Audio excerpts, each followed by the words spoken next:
好窮啊！你有冇發現嗰啲成日信自己窮嘅人，佢哋真係越嚟越窮嘅？當你每一次去信自己窮嘅時候，宇宙就會接收你呢個信息，就會去實現你嘅願望，讓你繼續越嚟越窮啦。潛意識咧真係唔會同你講笑㗎。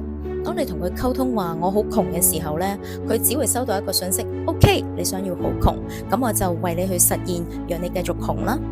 然後佢亦都會不停咁樣去為你去創造你窮嘅證據。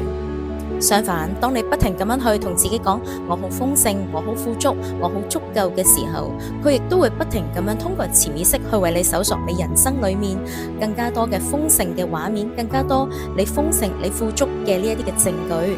你嘅潛意識從此就會為你打開一條條新嘅可能性，會讓你吸引更加多嘅貴人啦、靈感啦，甚至乎更加多嘅機會同埋財富啦。想要實現你嘅願望，唔好再話自己窮啦。我哋要從語言開始，直接去改變我哋嘅人生。由而家開始跟我講，我而家正學習吸引更加多嘅財富，錢正慢慢咁流向我已經喺豐盛嘅路上啦。